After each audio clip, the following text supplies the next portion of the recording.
Bonjour à tous, aujourd'hui on se retrouve samedi 12 octobre pour une vidéo un petit peu particulière, dans le sens que la semaine dernière je vous ai fait un book haul de livres d'occasion.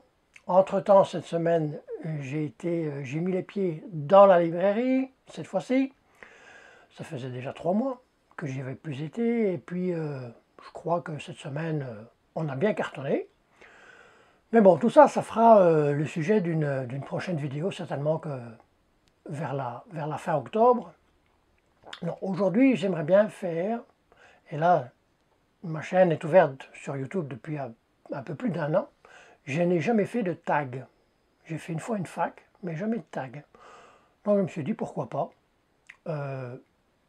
J'ai confectionné ce tag avec le titre « Mes préférences ». Donc, on va aller un peu, je vais dire, dans le détail, un peu à l'envers du décor, ce que je préfère, ce que j'aime et donc ce que j'aime moins, et puis voilà. Donc, en attendant, bienvenue sur Bouquin d'étoiles, générique.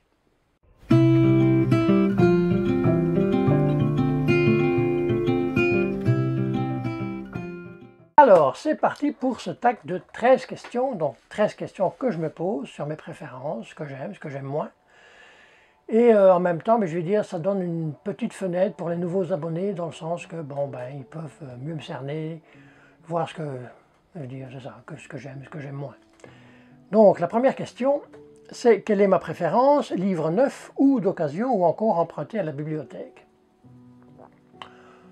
Là, vous allez voir que pour plusieurs questions, des fois la réponse est un peu mitigée, c'est pas tout blanc ou tout noir. Ici, j'achète du neuf, j'achète de l'occasion, et encore dernièrement, certainement pour les BD, je louais à la médiathèque, mais bon, là j'ai arrêté parce que c'était un peu de trop. J'ai assez avec les livres que j'achète, soit de neuf ou d'occasion. J'achète plutôt du neuf dans le sens que ça dépend des semaines, ça dépend des mois. Mais très certainement, quand je dois faire une lecture commune, que j'ai pas le livre et que j'ai envie de faire cette lecture commune, eh bien, la plupart du temps, c'est clair, on devra commander à la librairie. Donc, mais sinon, j'ai pas de préférence réellement. Bon, c'est clair que je fais très attention que ce soit mes livres, je veux dire que j'achète d'occasion ou en neuf, je prends soin de mes livres. Moi, un livre qui était corné, dans le sens que si je l'achète d'occasion, bon, c'est un moindre problème, mais un livre neuf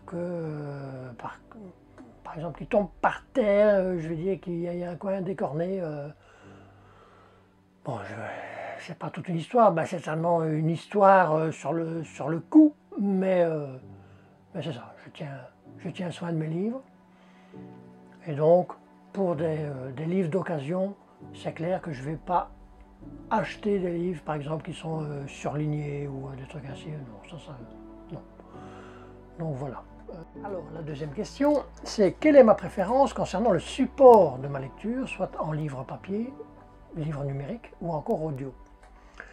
Là, je peux dire à 100% que je suis de la vieille école parce que je n'ai jamais lu, autant étrange que cela puisse paraître, je n'ai jamais lu un livre en numérique, ni encore moins en audio. Et c'est ça, je ne peux pas trop me prononcer, je vais dire, point de vue de cette lecture numérique ou audio, c'est parce que je ne l'ai jamais faite, donc il faudra peut-être un jour que j'essaye. Moi, ce qui me tente le plus, je veux dire, entre le numérique et l'audio, c'est l'audio. Parce que le numérique, je crois que non. Franchement, j'en aurais peut-être besoin, parce que concernant ma place dans ma bibliothèque, elle s'amenuise de jour en jour, de semaine en semaine, et donc, mais un livre audio, ça me tenterait, vraiment pour l'expérience. Donc voilà, donc Bouquin d'étoiles, c'est de la vieille école. Ben oui. Quel est le moment privilégié pour lire dans une journée? Soit le matin, soit le soir, soit toute la journée. J'ai pas réellement de moment propice à la lecture. Je peux autant bien, je vais dire, parce que je suis en général un lève tôt, sinon un lève très tôt. Je peux lire à 5 heures du matin ou à 6 heures du matin. Je peux lire en soirée.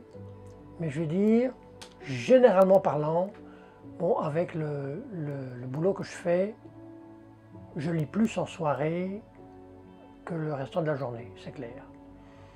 Mais j'ai pas vraiment de problème, je veux dire, à me concentrer, que ce soit le matin, l'après-midi ou le soir. Bon. Question suivante. Là, je fais juste une petite aparté, c'est que j'ai baissé un peu le store, donc c'est peut-être possible que ce soit un peu plus sombre. Tant que ma petite lumière tient le coup, ça va, ça marche. Donc, que préfères-tu dans une lecture?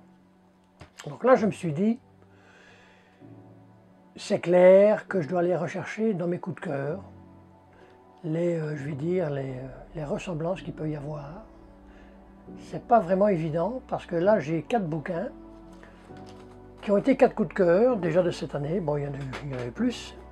Il y a, par exemple, Diana Gabaldon, Outlander, donc ça c'est une grosse saga, c'est une saga en plus de qui fait 9 ou 10 volumes. Une autre saga, c'est Une sacrée mamie, bon ça c'est un manga. L'avant-dernier coup de cœur, c'est du Stephen King, 22-11-63, là on est dans de l'historique fantastique. Et ici, avec David Wroblowski, l'histoire d'Edgar Sautel, ça c'est mon dernier coup de cœur. Bon, quels sont les points communs de ces bouquins? Dans le sens que, pour moi, il faut déjà que je sois, en lisant, dans l'histoire. Actuellement, je suis en train de lire un bouquin, je peux lire le titre, pour l'instant c'est Au bonheur des dames avec d'Émile Zola.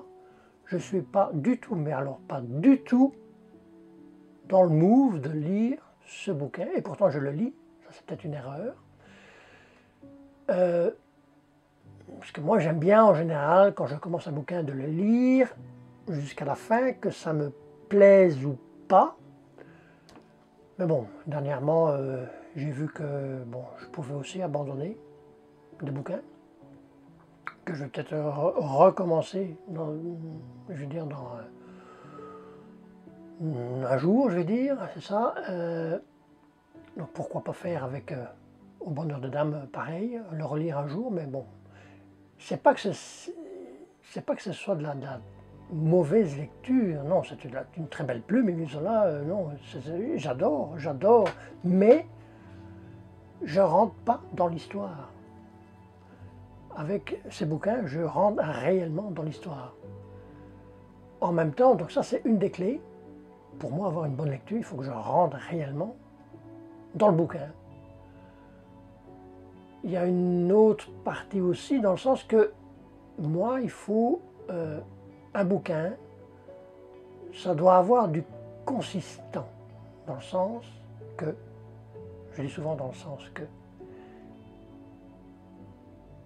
il doit y avoir matière à réflexion. Moi, un bouquin qu'on lit, et qui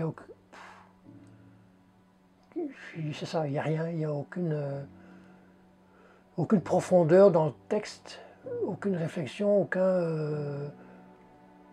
aucune phrase qui titille les sens, non, pour moi c'est comme du temps perdu. C'est rare, c'est très rare qu'il y ait un bouquin comme ça, mais bon, il y en a. Moi, c'est ça, il faut de la réflexion, il faut, et ça très souvent, bon là je passe du coq à l'âne, c'est que moi je veux dire sur mon Instagram, très souvent, je veux dire la plupart du temps, je prends deux ou trois citations ou extraits du livre, et qui montre quand même une phrase ou deux, trois phrases qui provoquent une certaine réflexion quand on la lit. Donc c'est ça, une certaine profondeur dans le texte. C'est ça pour moi, avoir une bonne lecture, une très bonne lecture, voire un coup de cœur. La suivante, c'est quelles sont tes chaînes préférées sur YouTube? Bon, là, je vais faire la part des choses, c'est que je vais parler Booktube uniquement, parce que là, je suis aussi pas mal de chaînes concernant les vinyles, parce que j'essaie en même temps de me refaire une petite collection de disques vinyles. Mais concernant Booktube, là, j'ai 9 chaînes que je suis assez régulièrement. Il y en a d'autres parfois qui viennent je veux dire, dans la liste, mais que je ne suis pas vraiment régulièrement. Donc, il faudrait essayer de voir aussi quels sont les points communs entre ces... et ça, je serais bien incapable de le dire, franchement. Les points communs entre ces chaînes, c'est que, bon, quelque part aussi, comme on dit, entre deux personnes, bon, même si elles se sont jamais vues ou quoi, ben, le courant passe ou ne passe pas, c'est clair. Mais avec ça, quels seraient les points communs de ces chaînes? Parce qu'elles sont toutes différentes. Elles sont réellement toutes différentes. Elles présentent différemment les choses. Bon, déjà, je suis intéressé par ces chaînes parce que je prends intérêt aux livres qu'elles présentent. Parce qu'il y a certaines chaînes que j'ai été voir aussi, mais bon, qui ne m'intéressent pas plus que ça, parce que ce ne sont pas mes lectures, mon style de lecture. Donc, mais c'est ça. Donc, bon, la liste ici aussi, elle n'est pas faite non plus dans le sens des, je vais dire, de mes préférences. Bon, dans une liste, il y a toujours un premier et un dernier, donc hein, c'est comme ça. Donc, il y a Au bonheur des mots. Au bonheur des mots, le bonheur des mots, je ne voudrais pas écorcher la chaîne. C'est une compatriote, c'est une Belge. Donc, voilà.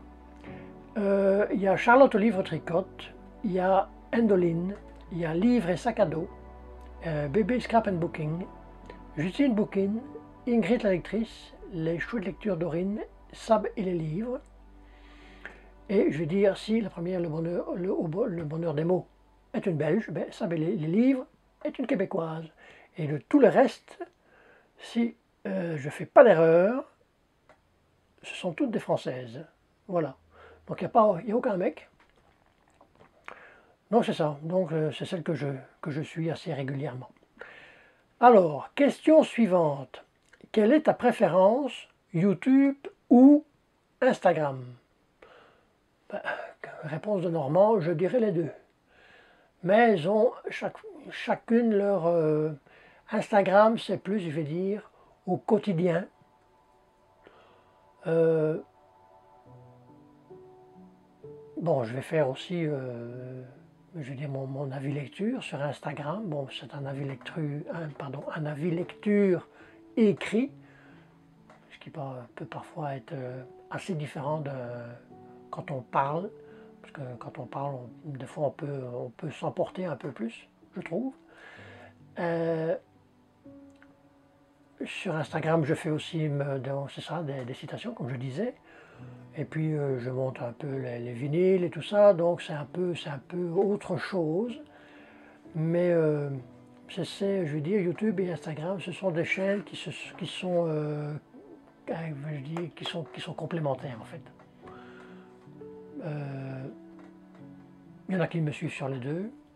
Il y en a probablement qui me suivent uniquement sur Instagram et d'autres uniquement sur YouTube. Mais donc voilà. Mais pour moi, c'est une complémentarité, YouTube et Instagram. À un moment donné, j'étais un peu sur Facebook, mais j'ai abandonné.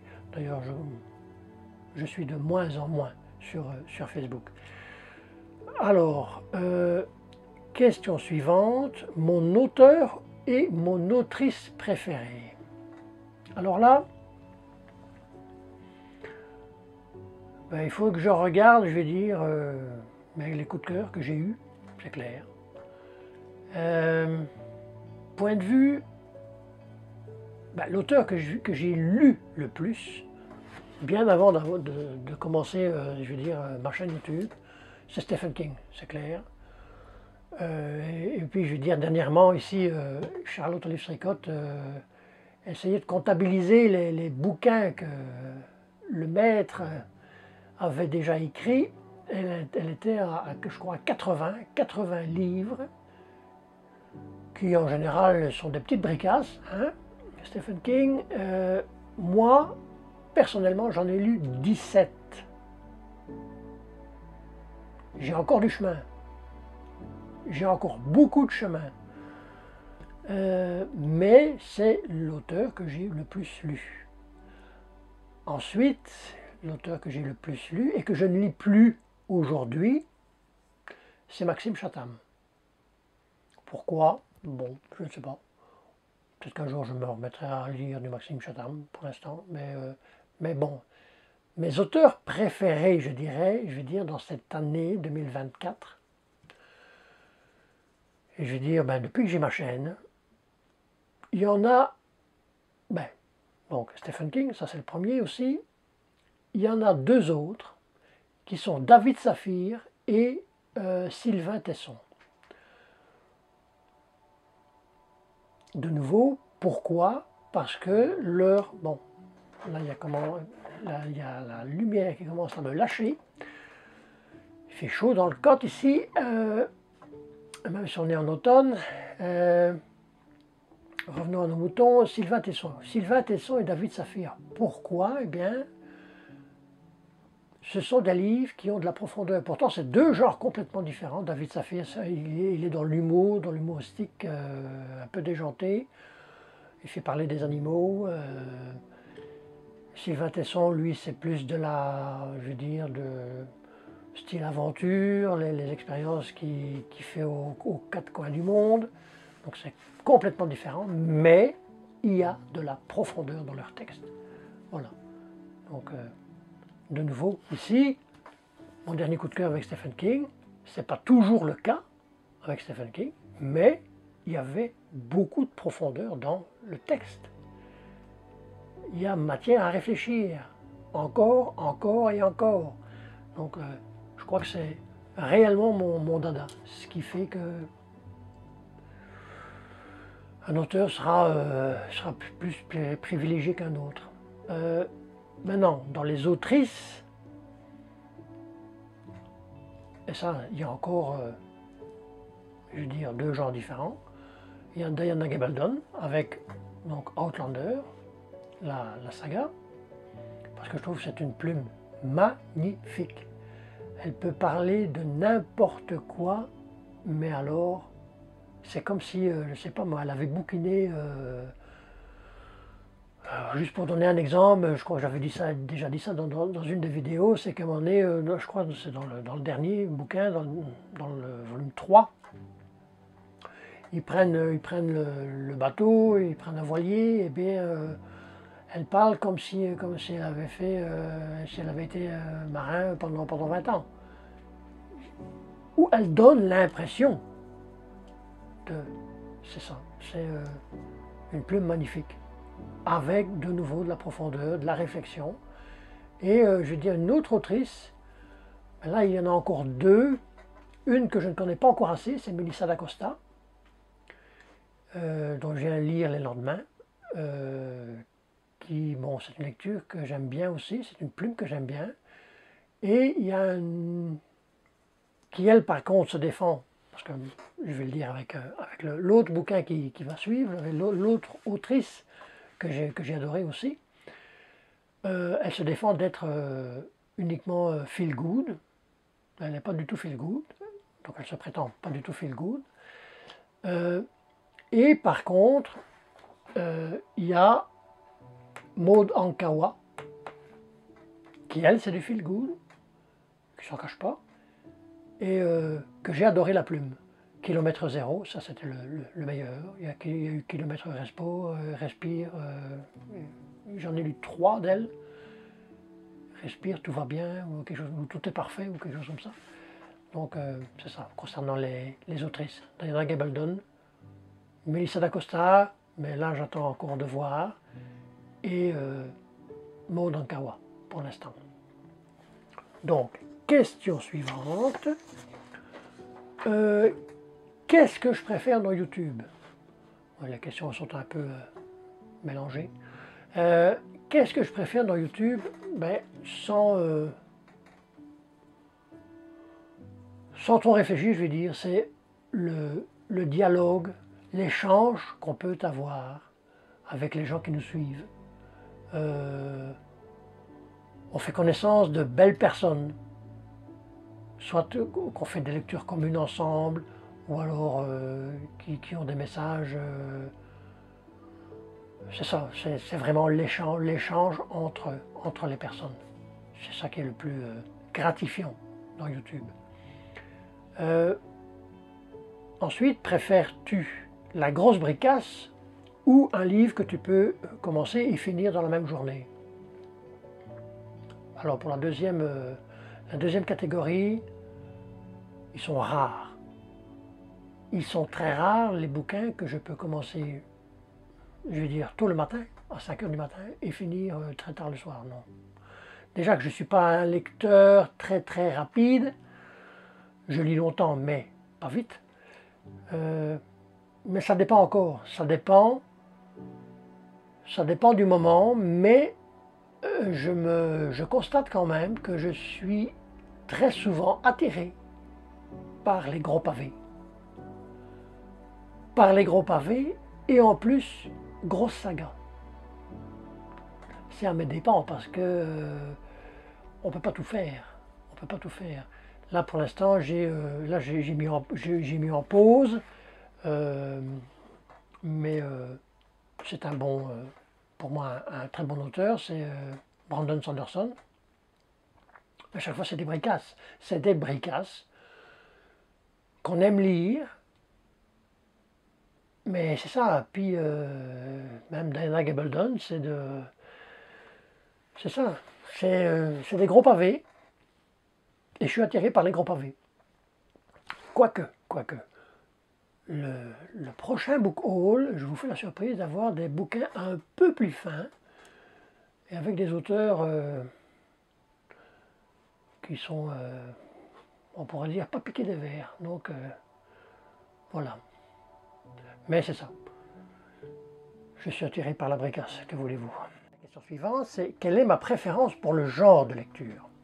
Bon, pour les gens qui me suivent depuis un petit bout, c'est le roman historique, la fantaisie, la science-fiction, mais là je trouve que j'en lis pas assez, mais bon, à un moment donné on ne sait pas se couper en 8 non plus. Le manga, bon, ben ça j'en lis pas, je ne suis pas un lecteur de manga assidu. Pour l'instant j'en ai 2 qui sont en cours. Bon, il me reste encore un tome concernant une sacrée mamie, puis je lis Les Enfants de la Baleine. Je ne suis pas un acharné des mangas, mais j'en lis de temps en temps. C'est ça, fantasy, fantastique, l'horreur aussi de temps en temps, c'est ça. Je veux dire, assez varié dans les genres. Je dis même littérature blanche aussi, les classiques, même si des fois j'ai un peu de mal, mais ça dépend du mood dans lequel je suis. Mais par contre, il y a certains genres qui me plaisent beaucoup moins. C'est tout ce qui est, je veux dire d'actualité pour l'instant. Vraiment d'actualité, c'est tout ce qui est romantaisie et tout ça. Donc ça me botte moins. Question suivante. Préfères-tu lire dans le silence, avec de la musique, ou quelque part peux-tu lire n'importe où, n'importe quand? Non. Moi, il me faut... je peux lire avec de la musique, mais alors sans parole. S'il y a quelqu'un qui chasse à côté de moi, c'est pas la peine. Il faut que je ferme le bouquin et je vais parler avec la personne parce que non, ça ne marche pas. Est-ce que j'ai un problème de concentration? C'est possible, mais je sais pas, non. Dès que ça parle, ou dès que ça chante, oublie, c'est pas pour moi. Ma saga préférée en cours, ben là je l'ai passé tout à l'heure. Pour l'instant en cours, je dis bien, c'est Outlander. Elle n'est pas finie, n'est-ce pas? Parce que je suis au volume 3, j'ai le volume 4 qui attend ici. Peut-être à faire une lecture commune, un C4 avec quelqu'un, ou seul, je ne sais pas, on verra bien. Donc c'est ça, c'est avec Diana Gabaldon, Outlander. Ensuite, dernière question, quels sont les sujets que tu préfères lire? Là, je veux dire, ça rejoint un peu, ben, je veux dire, quand j'ai des lectures, coup de cœur et tout ça, mais bon, pas forcément non plus. Mais et là, j'en ai pas encore parlé, c'est que en général, pour l'instant, je lis à peu près un livre par mois concernant les écrivains autochtones, les écritures autochtones, donc qui sont écrits par des autochtones et non pas par des, je veux dire, entre guillemets, on le prend pas mal, hein, mais par des blancs. C'est souvent différent, mais c'est une soif de vérité en lisant ces bouquins, ces textes. Une soif de vérité et de la révéler quelque part dans ma petite chaîne pour que, c'est un grand mot, que justice soit faite. Mais c'est ça, de montrer la vie que ces gens ont eue, donc c'est ça, une soif de vérité, très souvent cachée, à 90% cachée, où on connaît des fois quelques bribes d'histoire qui passent à travers le temps, l'histoire. Et donc là, j'ai de nouveau dû baisser le store parce que sinon je vais finir carbonisé. Donc c'est ça. Après, la soif de vérité, ben, il y a comme une autre soif de vérité dans un autre genre. C'est parce que bon, je suis très souvent avec la nature, je vais dire, tout ce qui est nature, mais en même temps tout ce qui est la mort. Bon, qui dit la mort dit la vie, la nature. Bon, c'est tout un ensemble. Mais je suis assez, comment je vais dire, friand de tout ce qui parle de la mort, de l'après-vie. C'est ça, tout ça dans ce grand contexte. J'aime encore bien. Donc voilà, voilà. Donc si ça se termine ici, les 13 questions. Donc n'hésitez surtout pas de dire, par exemple, si vous avez envie de répondre à l'une de ces questions, ben, en même temps on fait plus connaissance, et puis voilà. La semaine prochaine, il y aura grande chance que ce sera un update lecture. Oui, une grande chance. Donc en attendant, comme à l'habitude, portez-vous bien, faites d'excellentes lectures et à la semaine prochaine. Bye.